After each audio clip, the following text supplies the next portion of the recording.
sense of what it is.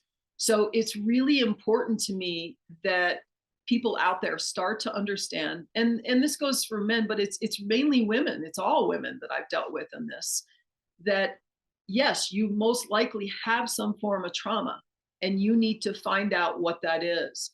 But there's a difference between, and this is crucial because I see this as the new pandemic, okay, of our time, of the mind, is the difference between programming, excuse me, and conditioning.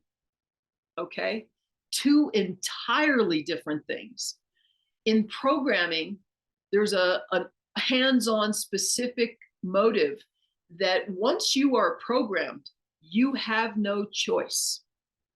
That is the God's honest truth. When you are under full programming, they have removed completely any ability to choose. You will act according to your programming.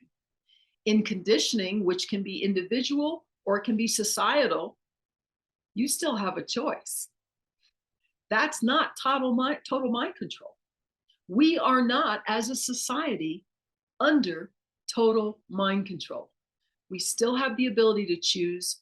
There's heavy indoctrination going on. There's extensive conditioning like I have not seen on a global scale ever in my existence of this incarnation. But it's really clear. And what I've realized is, like with this woman, what was really cool, I came home from my hike, I opened up my laptop to get ready to send her one, and she had sent me another one and said, holy shit, hold on. She said, I was vulnerable last night, I read your book, and I took on your story. And it was like, oh, thank God, because I was feeling so frustrated and desperate. But she figured it out on her own.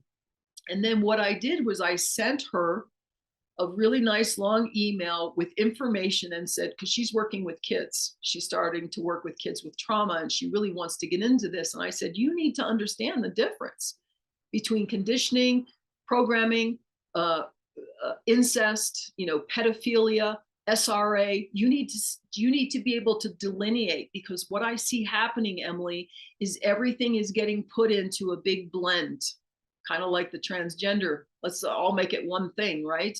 They're doing the same thing with the mind and with society's understanding of mind control and conditioning. And what will happen if this is allowed to continue is this will be the new version of discrediting all those who are under, have been under, or are under valid mind control, whether that's, here, there, or the other.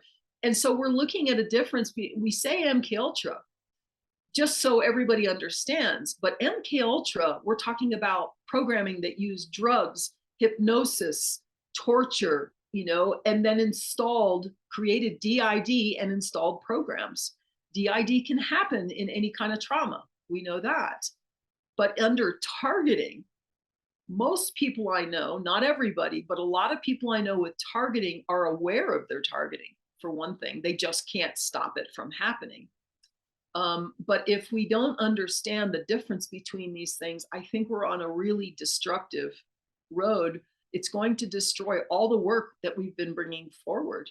So what I would say to people out there is understand the difference between conditioning and programming. Go back. The information is everywhere. I don't understand why people are saying, oh, well, I don't know. It's like, it's all over the internet. Everything you need to know is out there.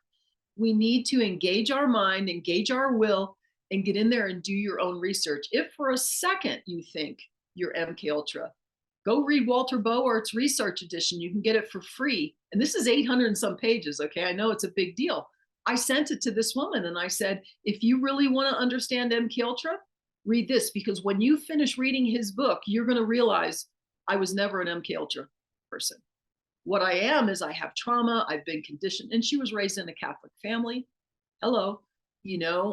So there's all these differences. So I know I really carried on here. But this to me is, I wept. I went out on the mesa and hiked, and I wept because I felt like, even now it comes up, it's like, oh my God. I mean, everything we do, you guys find a way to use it to your advantage, so the information is out there. I found for myself, I'm very much in connection with spirit. I found that prayer helped me tremendously to ask for what I really need. to be willing to really know what I really need to know. Doesn't mean I get all the answers, but it's extremely helpful.